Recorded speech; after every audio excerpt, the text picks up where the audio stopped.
दोस्तों, आज की ये डॉक्टर और एक मरीज के कर्म का सिद्धांत की प्रेरणादायक कहानी सभी लोगों को जरूर देखनी चाहिए, क्योंकि ऐसी कहानियां ही जिंदगी बदलती है। अस्पताल में एक एक्सीडेंट का केस आया। अस्पताल के मालिक डॉक्टर ने तत्काल खुद जाकर आईसीयू में केस की जांच की। 2-3 घंटे के ऑपरेशन के बाद डॉक्टर बाहर आया और अपने स्टाफ को कहा कि इस व्यक्ति को किसी प्रकार की कोई कमी या फिर तकलीफ ना हो और उसे इलाज व दवा के पैसे ना लेने के लिए भी कहा। तकरीबन 15 दिन तक मरीज अस्पताल में रहा। जब बिल्कुल ठीक हो गया और उसको डिस्चार्ज करने का दिन आया तो उस मरीज का तकरीबन 2.5 लाख रुपए का बिल अस्पताल के मालिक और डॉक्टर की टेबल पर आया। डॉक्टर ने अपने अकाउंट मैनेजर को बुलाकर कहा, इस व्यक्ति से एक पैसा भी नहीं लेना है। ऐसा करो, तुम उस मरीज को लेकर मेरे चैम्बर में आओ। मरीज व्हील चेयर पर चैम्बर में लाया गया। डॉक्टर ने मरीज से पूछा, राजेश भाई, मुझे पहचानते हो? मरीज ने कहा, लगता तो है कि मैंने आपको कहीं देखा है। डॉक्टर ने कहा, याद करो, अंदाजन 2 साल पहले सूर्यास्त के समय शहर से दूर उस जंगल में तुमने गाड़ी ठीक की थी। उस रोज मैं परिवार सहित पिकनिक मनाकर लौट रहा था कि अचानक कार में से धुआं निकलने लगा और गाड़ी बंद हो गई। कार एक तरफ खड़ी कर हम लोगों ने चालू करने की कोशिश की, परंतु कार चालू नहीं हुई। अंधेरा थोड़ा थोड़ा गिरने लगा था। चारों ओर जंगल और सुनसान था। परिवार के हर सदस्य के चेहरे पर चिंता और भय की लकीरें दिखने लगी थी और सब भगवान से प्रार्थना कर रहे थे कि कोई मदद मिल जाए। थोड़ी ही देर में चमत्कार हुआ। बाइक के ऊपर तुम आते दिखाई पड़े। हम सब ने दया की नजर से हाथ ऊंचा करके तुम्हें रुकने का इशारा किया। तुमने बाइक खड़ी करके हमारी परेशानी का कारण पूछा। तुमने कार का बोनट खोलकर चेक किया और कुछ ही क्षणों में कार चालू कर दी। हम सबके चेहरे पर खुशी की लहर दौड़ गई।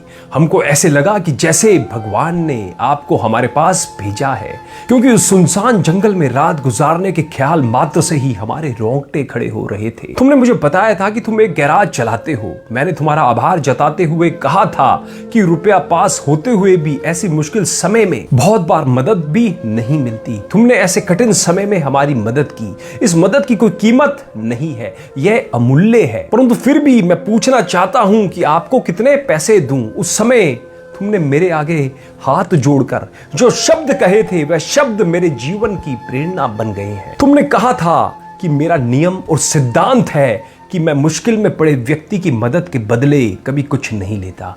मेरी इस मजदूरी का हिसाब भगवान रखते हैं। उसी दिन मैंने सोचा कि जब एक सामान्य आय का व्यक्ति इस प्रकार के उच्च विचार रख सकता है और उनका संकल्प पूर्वक पालन कर सकता है तो मैं क्यों नहीं कर सकता। और मैंने भी अपने जीवन में यही संकल्प ले लिया है। 2 साल हो गए हैं, मुझे कभी कोई कमी नहीं पड़ी। अपेक्षा पहले से भी अधिक मिल रहा है। यह अस्पताल मेरा है, तुम यहाँ मेरे मेहमान हो और तुम्हारे ही बताए हुए नियम के अनुसार मैं तुमसे कुछ भी नहीं ले सकता। ये तो भगवान की कृपा है कि उसने मुझे ऐसी प्रेरणा देने वाले व्यक्ति की सेवा करने का मौका मुझे दिया। ऊपर वाले ने तुम्हारी मजदूरी का हिसाब रखा और वो हिसाब आज उसने चुका दिया। मेरी मजदूरी का हिसाब भी ऊपर वाला रखेगा और कभी जब मुझे जरूरत होगी वो जरूर चुका देगा। डॉक्टर ने राजेश से कहा, तुम आराम से घर जाओ और कभी भी कोई तकलीफ हो तो बिना संकोच के मेरे पास आ सकते हो। राजेश ने जाते हुए चैम्बर में रखी भगवान कृष्ण की तस्वीर के सामने हाथ जोड़कर कहा कि हे प्रभु, आपने आज मेरे कर्म का पूरा हिसाब ब्याज समेत चुका दिया। दोस्तों, सदैव याद रखें कि एक बार भगवान चाहे माफ भी कर दे, परंतु कर्मों का हिसाब चुकाना ही पड़ता है। दोस्तों, इस कहानी को ज्यादा से ज्यादा सभी प्लेटफॉर्म पर शेयर जरूर कर देना, जिससे लोगों की मानसिकता बदल सके और वो भी अच्छा कार्य करने के लिए प्रेरित हो सके, क्योंकि अच्छे कर्म ही हमेशा काम आते हैं। धन्यवाद।